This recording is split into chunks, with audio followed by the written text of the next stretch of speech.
Di awal film bertepatan di kota London memperlihatkan sepasang suami istri bernama George dan Sandra. Mereka tampak sibuk membicarakan anak mereka yang akan segera pulang dari Afghanistan. Di tempat lain terlihat 4 orang gangster yang tengah memantau sebuah bangunan. Salah satu dari mereka meyakinkan bahwa target mereka kali ini pasti membawa uang menuju ke bank.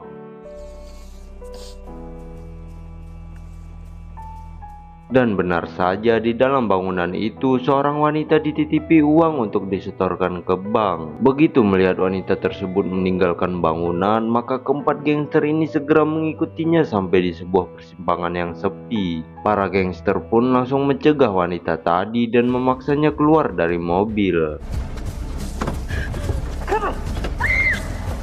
Sayangnya, mereka tidak dapat menemukan uang yang dimaksud. Selang beberapa saat, George yang kebetulan melintas langsung berhenti. Melihat itu, cungur ini memintanya pergi. George yang berniat membantu pun menolak, sehingga seorang gangster langsung menyerangnya. Namun, George berhasil menyerang balik dan membuat gangster itu meninggoy. Ketegangan pun berlanjut ketika para bandit mendengar sirene polisi, sehingga mereka memutuskan segera kabur. Tak lama kemudian, polisi tiba di TKP.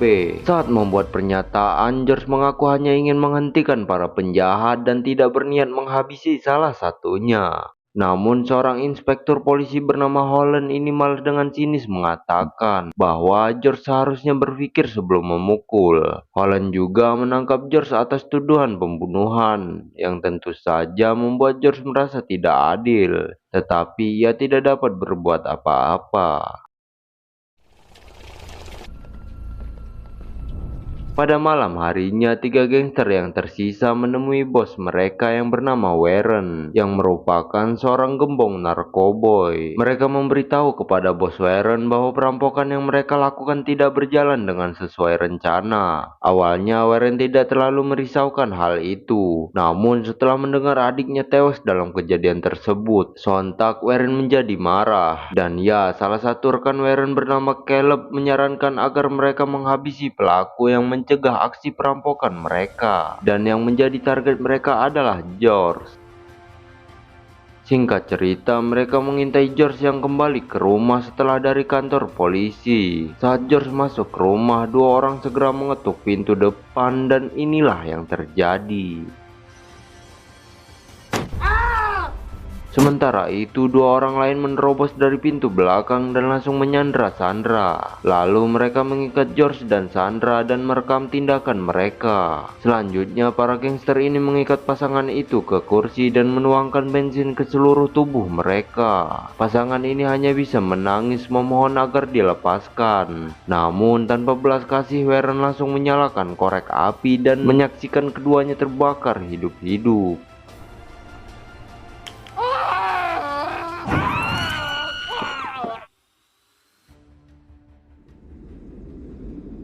2 minggu kemudian, sebuah pesawat dari Afghanistan mendarat di London. Seorang penumpang bernama Jimmy yang baru saja turun dari pesawat tampak murung karena mengetahui kabar kematian tragis orang tuanya. Ternyata Jimmy adalah anak dari George dan Sandra yang 2 minggu lalu dibunuh dan dibakar. Jimmy adalah seorang tentara militer yang bertugas pada bagian interogasi operasi khusus yang baru mendapat izin untuk pulang. Jimmy mendengar pesan suara dari ibunya yang dikirim 2 minggu sebelumnya. Sang ibu terdengar sangat mengharapkan Jimmy sampai di rumah dengan selamat karena ingin segera bertemu dengannya. Jimmy pun pergi ke sebuah bar milik tetangganya yang bernama Terry dan Debs. Jimmy menanyakan apa yang ia ketahui dari pembunuhan orang tuanya. Sayangnya, Terry mengaku tidak mengetahui apa-apa, bahkan langsung meminta Jimmy pergi jika kedatangannya adalah untuk menimbulkan masalah. Mendengar itu, Jimmy menjadi geram sehingga sempat terjadi perkelahian dengan seorang pengunjung bar yang mencoba membela Terry. Beruntung, Debs berhasil menghentikan Jimmy dan meminta Terry memberitahu apa yang ia ketahui. Alhasil, Terry mengaku melihat 4 orang masuk dengan paksa ke rumah orang tuanya, di mana kemudian terdengar jeritan yang sangat keras. Tetapi ia hanya melihat dari jendela lantaran merasa takut. Dan ketika api mulai menyala, Terry pun menghubungi pemadam kebakaran. Dari situ Jimmy pun pergi ke garasi rumah yang hangus terbakar, tempat kedua orang tuanya dihabisi secara brutal. Di sana dia menemukan foto keluarga yang masih utuh sehingga membuatnya bertambah sedih. Tak berselang lama, seorang polisi bernama Griff menemui Jimmy. Jadi Griff adalah rekan Jimmy yang sebelumnya mengucapkan bela sungkawa kepada Jimmy. Griff memberitahu bahwa salah satu tetangganya mengaku melihat BMW hitam meninggalkan lokasi pada malam kejadian. Dan Griff berpikir bahwa mobil itu adalah mobil yang sama ketika ayahnya menggagalkan perampokan, sehingga menduga para bandit itulah yang menghabisi orang tuanya. Hanya saja polisi tidak memiliki bukti yang memberatkan mereka. Jimmy lantas meminta Griff untuk memberikan rekaman CCTV atas kasus perampokan yang digagalkan oleh ayahnya. Keesokan paginya Jimmy mengunjungi makam orang tuanya untuk yang pertama kali dan pergi ke gereja guna mendoakan mereka. I emailed you for... You know, I can't tell you, Morgan. Oh, I think you can, Jimmy. Especially when I have to...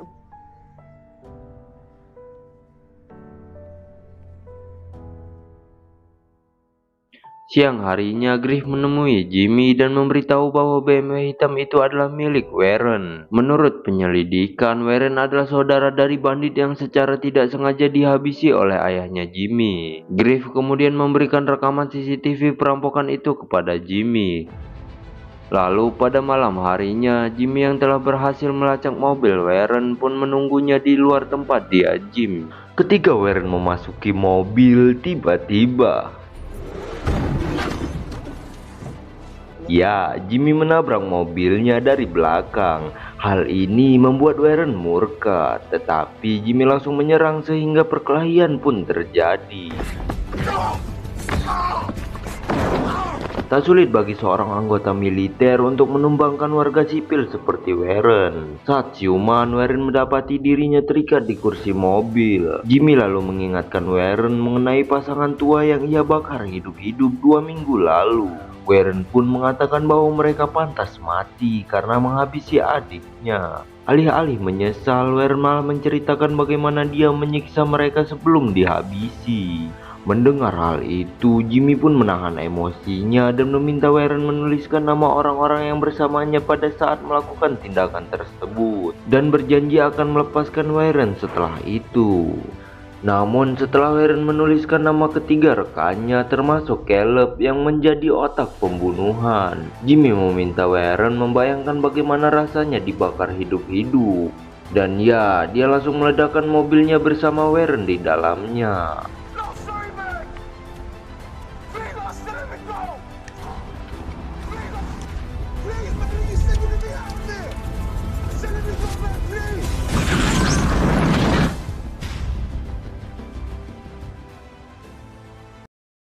Keesokan harinya, Morgan menonton berita kematian Warren yang menjadi topik utama. Tapi orang-orang tidak peduli karena mengetahui Warren adalah seorang bandar narkoboy.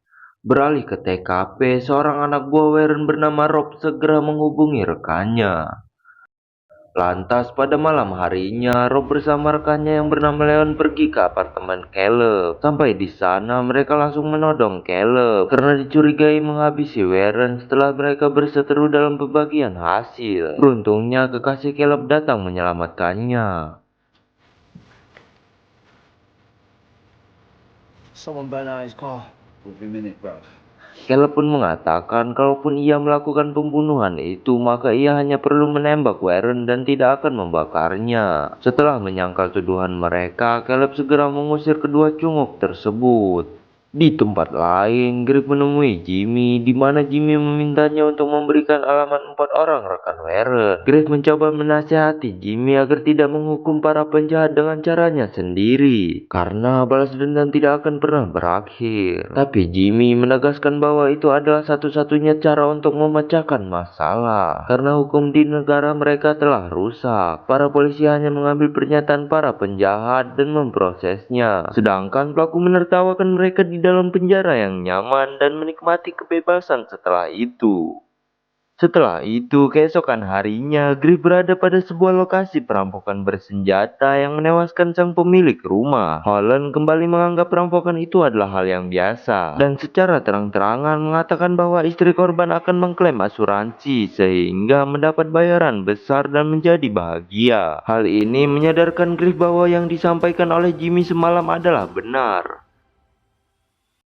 Scene berpindah kepada Jimmy yang sedang mengintai bandit kedua bernama Danny yang pergi ke sebuah bar untuk menemui Leon dan Rob. Ketika Danny pergi ke toilet, ternyata Jimmy telah menunggunya. Tanpa basa-basi, Jimmy langsung menghajar Danny hingga tumbang. Fucking problem.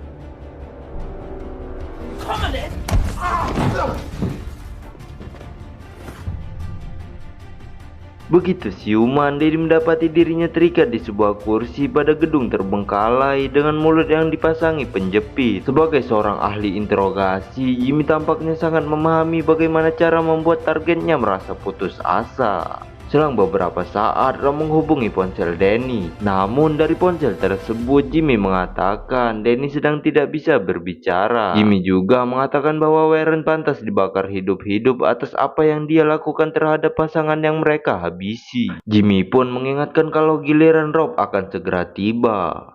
Setelah mematikan telepon, Jimmy mulai mengaduk semen dan inilah yang terjadi.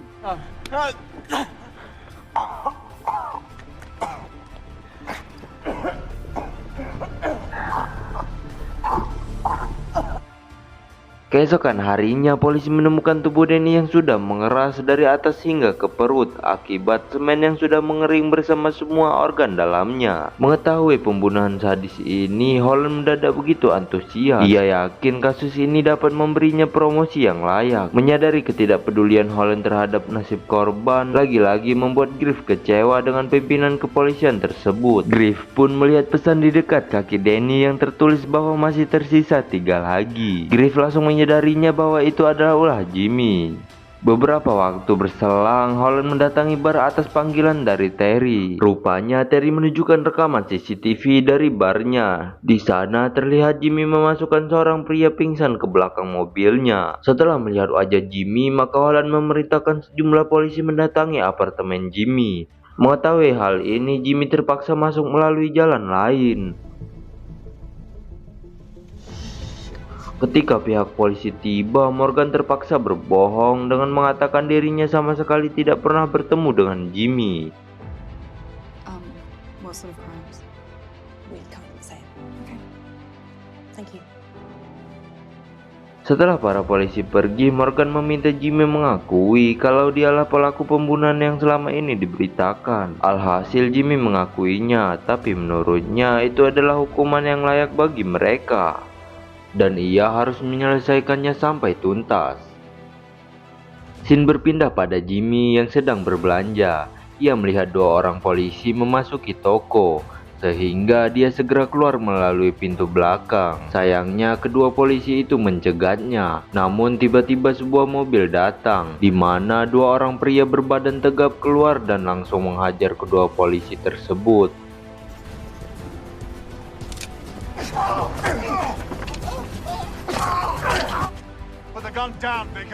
Setelah kedua polisi itu tumbang, seorang kolonel militer bernama Leeds keluar dari mobil dan mengajak Jimmy ikut bersama mereka. Rupanya Leeds adalah pimpinan Jimmy. Lantas ia meminta Jimmy segera melapor karena dia adalah salah satu prajurit elit Inggris yang sangat penting dan tugasnya di Afghanistan belum selesai. Leeds yang mengetahui apa yang telah Jimmy lakukan memintanya untuk berhenti sebelum membuat kekacauan. Namun Jimmy malah mengatakan resign dari militer. Mendengar itu, Leeds memberi Jimmy waktu selama 48 jam untuk menyelesaikan masalah pribadinya. Di tempat lain, Griff menemui seorang ketua tim SWAT bernama Joe. Karena mengetahui Joe mendapat perintah dari Holland untuk menangkap Jimmy, Griff menjelaskan Holland hanya tertarik dengan kasus ini lantaran ingin mendapat promosi jabatan, sedangkan kasus kriminal lain diabaikan begitu saja. Menurut Griff, bila Holland sampai memimpin mereka, maka kepolisian London akan hancur.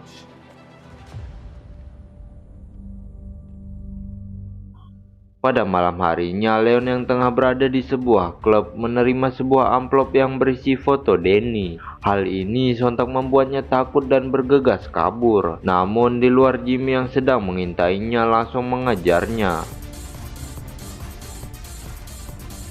Leon pun akhirnya terhenti di jalan buntu, dan seperti yang Jimmy lakukan kepada dua rekan Leon sebelumnya, ia langsung menghajar Leon hingga tumbang dan tidak langsung membunuhnya, karena ia ingin melihat orang yang membunuh orang tuanya merasakan penderitaan yang lebih, sampai ia benar-benar mengirimnya ke neraka.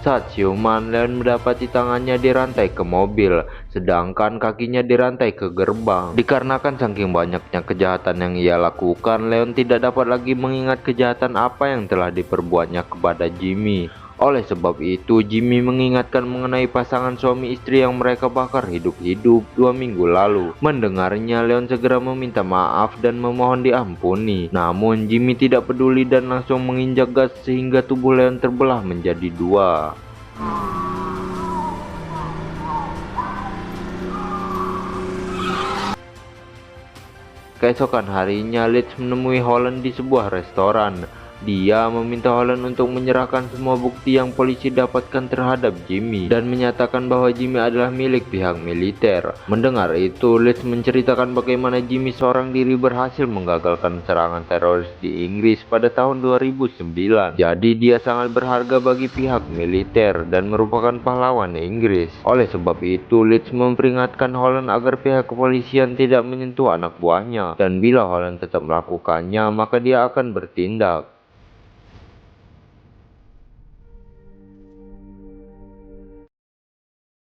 Setelah pembicaraan di restoran itu, komisaris dan inspektur polisi London dipanggil untuk menghadap seorang panglima militer Inggris dan beberapa menteri lainnya. Tanpa basa-basi, panglima militer langsung ke pokok permasalahannya mengenai Jimmy yang menjadi subjek penyelidikan pihak kepolisian. Panglima militer menegaskan Jimmy tidak boleh ditahan dalam keadaan apapun karena dia adalah anggota SAS yang sangat penting. Jadi meminta pihak kepolisian melaporkan langsung perkembangan penyelidikan kepadanya. We're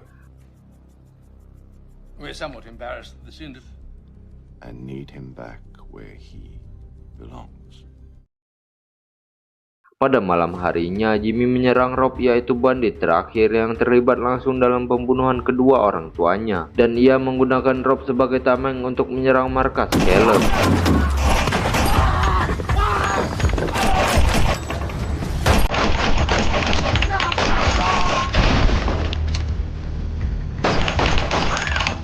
Setelah menghabisi semua anak buah Caleb, Jimmy pun mengikat Caleb ke kursi. Kemudian ia mencampurkan sebuah bahan kimia ke dalam ember, lalu menumpahkan cairan itu ke kepala Caleb yang membuat kepalanya meleleh.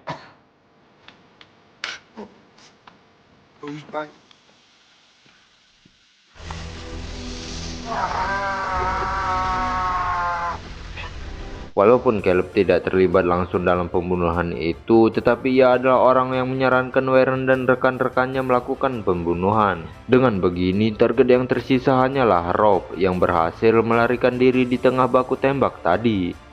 Keesokan hari di kantor polisi, Holland menyadari Griff telah memberikan informasi kepada Jimmy mengenai para penjahat yang akan dihabisinya. Jadi ia meminta Griff mengungkapkan siapa target Jimmy selanjutnya. Tapi Griff berkata Holland tidak perlu mengetahuinya karena yang perlu ia lakukan hanyalah keluar dari kasus Jimmy. Hanya saja Holland menegaskan bahwa orang yang main hakim sendiri di wilayahnya akan merasakan akibatnya. I need to know who's next. You don't need to know anything. Tak lama setelah itu, Griff menghubungi Holland dan memberitahu target Jimmy selanjutnya sedang berada di rumah sakit. We can do it here. We? Mr. Griff. Begitu tiba di rumah sakit tanpa memberitahu Griff, Holland langsung membebaskan Rob, yang akhirnya ia pun menyusup ke rumah orang tua Jimmy dan menemukan alamat apartemen Jimmy yang sekarang ditempati oleh Morgan.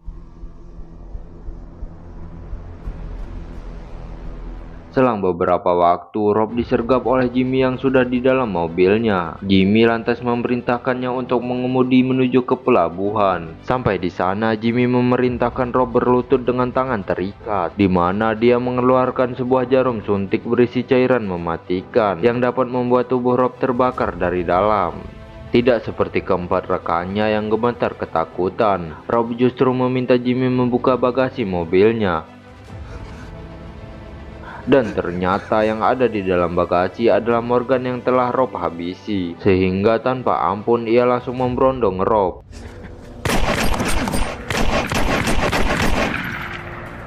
Bersamaan dengan itu, tim SWAT dan para polisi yang dipimpin oleh Holland tiba di TKP. Namun tak lama kemudian Griff juga datang. Terlihat Griff begitu kaget melihat tubuh Morgan di bagasi mobil. Hal ini membuat Griff marah dan menyesal telah memberikan informasi tentang Rob kepada Holland, serta memaksa Holland mengakui tindakannya. Alhasil Holland mengaku sengaja melepaskan Rob agar bisa menangkap Jimmy. Namun ia tidak menyangka Rob bakal menghabisi istri Jimmy. Mendengar pengakuan Holland yang sengaja melepaskan penjahat seperti Rob, maka Joe pun memerintahkan pasukannya menurunkan senjata dan membiarkan Jimmy pergi. Melihat ini, Holland mencoba menghentikan Jimmy, tapi dengan cepat Jimmy menodongnya. Sebenarnya bisa saja Jimmy menghabisi Holland yang secara tidak langsung menyebabkan istrinya meninggal, tapi ia tidak melakukannya karena menganggap Holland tidak sengaja.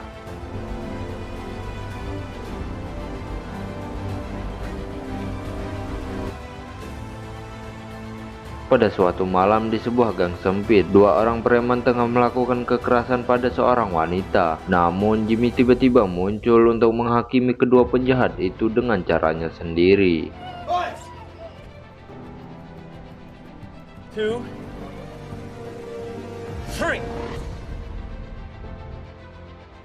Di tempat lain, Leeds menemui panglima militer yang memerintahkannya untuk memburu Jimmy karena ia menolak kembali ke kesatuan mereka. Dan film pun selesai. Oke, terima kasih yang sudah menonton. Maaf apabila video kurang sempurna.